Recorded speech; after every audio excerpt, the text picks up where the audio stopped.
Hello, you're kicking off the Sunday's edition of QPVN English News Bulletin. You're with me, Linji, and here come the headlines. Minister of National Defense visits Northeastern Ireland. Communist Party of Vietnam's delegation pays working visits to Guangdong, China. Province tourism and investment potential promoted in Belgium.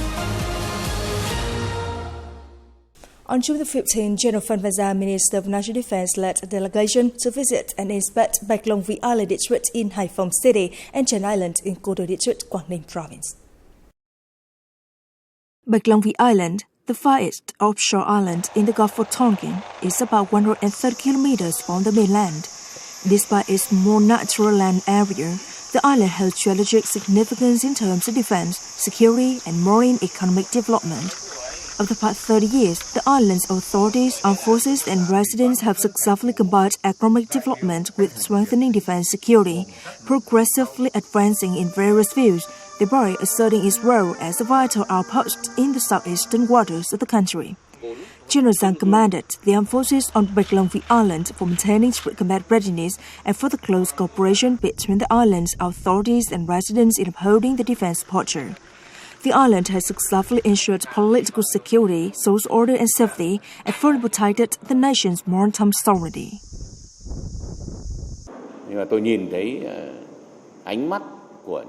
I see the determination in the eyes of the air defense and naval soldiers here. The people's trust and affection for the military are truly commendable. I hope the military and the people on the island are united to protect and develop it. The General urged the island's authorities and armed forces to effectively implement economic and social development projects, focus on building a strong people defensive posture, regularly conduct training and exercises, and be ready to assist the people in all situations. I hope that there will soon be a middle school on the island. If necessary, local officers and soldiers can help with the teaching. And finally, I want to wish local officers, soldiers, and all islanders good health and strong will to safeguard your home island.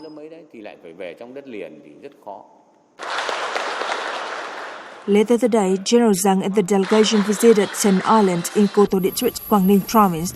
During the inspection, the minister acknowledged and praised the local armed forces authorities, expressing his hope for continued unity and collective effort in protecting the nation's maritime sovereignty. He called on the island's units to continue effectively implementing community engagement models, conducting law dissemination activities, maintain a green, clean environment, ensure security and order, develop the economy, and steadfastly protect maritime sovereignty.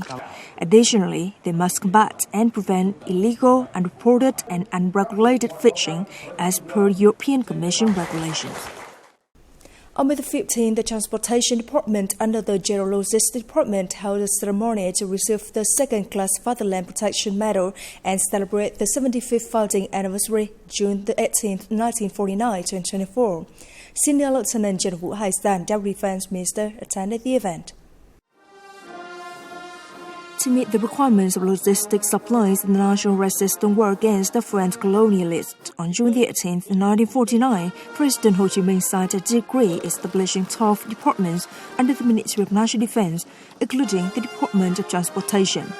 During the National Resistance War against U.S. imperialists, the troops crossed dangerous forests and traversed mountains and rivers under the rain of bombs and harsh weather conditions to open the strategic support route of Trường Sơn Ho Chi Minh on land and at sea. In the new period, the officers and soldiers of transportation units have well performed our mission, ensuring transportation for adequate and timely logistic supplies for training and combat readiness mission. Speaking at the ceremony, General San asked the military transportation sector to further improve transportation capacity and further build the transportation posture at all three levels, in line with the transportation posture of defensive areas, as well as the whole country's transportation system, while ensuring strong transportation troops with quick maneuverability to meet the national defense strategy, military strategy, as well as combat plans at all levels. In celebration of the 80th founding anniversary of the Vietnam People's Army and the 35th anniversary of the Whole People Defense Festive Day, Military Rules and Force Command has coordinated to build 130 great solidarity and comradeship houses donated to needy households and soldiers in different circumstances in the stationed area. Among the 130 houses at Theo given to needy people and 50 are presented to families of officers, employees and workers in different circumstances who work at agencies and units within the military prison. To date, 35 houses have been handed over to the beneficiaries. That is a job with profound humanitarian significance, demonstrating the tradition of good lives for talented ones, as well as concretizing the preferential policies of the parties that military and military prison for towards families in different circumstances. Coming up next, Communist Party of Vietnam's delegation pays working visits to Guangdong, China. Quang tourism and investment potential promoted in Belgium. The delegation of the Communist Party of Vietnam led by Mr. Nguyễn Trọng Nghĩa, head of the party Central Committee's Commission for Information and Education, paid a working visit to Guangdong province as part of its working trip to China from June the 11th to the 15th. On June the 14th, Nguyễn Trọng Nghĩa met with Secretary of the Party Committee of China's Guangdong province, Hung Kuming, during which he expressed his impression on the dynamic and comprehensive development of the Chinese locality in all areas, particularly economy. The Vietnamese official suggested both sides enhance communications on the soft friendship, neighborliness and comprehensive cooperation between the two parties and states, as well as between Vietnamese military status and localities with Guangdong, while strengthening the introduction of the Vietnamese culture and arts to Guangdong people. Yuan Kuming, for his part, stressed his support and encourages local firms to promote investment in Vietnam while facilitating Vietnamese investment and business in the locality. Earlier, Nguyễn Trọng Nghĩa had a working session with Nam Phang Media Group, the largest multimedia agency of Guangdong province. On June the 15th, the Communist Party of Vietnam's delegation paid tribute to Martyr Phạm Hùng Thái at his home and visited the Vietnamese Revolutionary Youth League relic site in the province. On June the 15th, the first flight with 162 passengers on board departing from Lijiang, China's Yunnan province, landed safely at Cát Bi International Airport, Haiphong City. The Chinese airline plans to run 3 flights on the route on Tuesday, Thursday and Saturday every week from June 15, 2024 to June 14, 2025. The launch of new flight routes to and from Cát Bi International Airport from foreign localities is the city's policy and bears important significance in economic, trade and tourism development.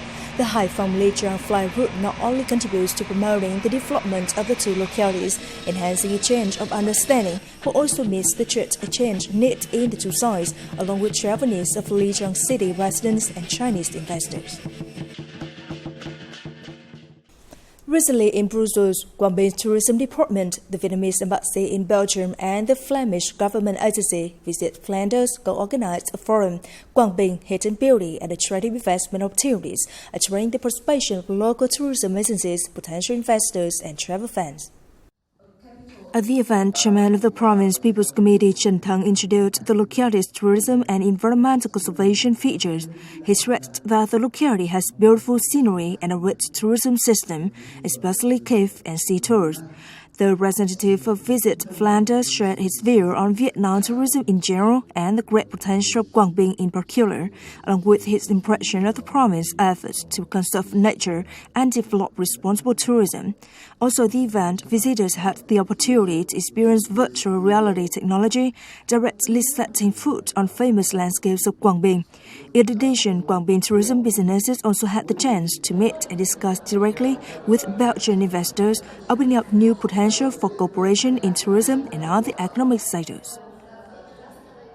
Green transition has gradually become center of gravity in the national policies, which ensures that economic growth goes with environmental protection and the improvement of people's life quality.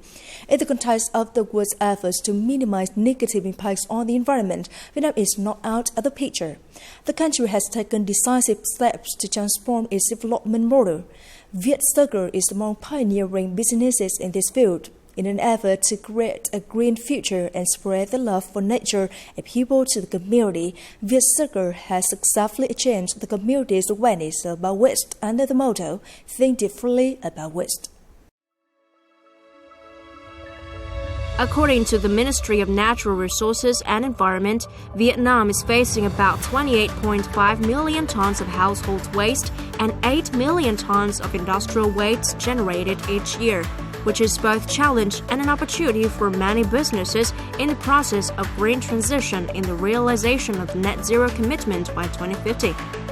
Established in 2018 under the model of Think Differently About Waste, VietCycle has quickly become one of the pioneering enterprises in the field of waste management in Vietnam in an effort to transform waste into resources and raise public awareness about waste management.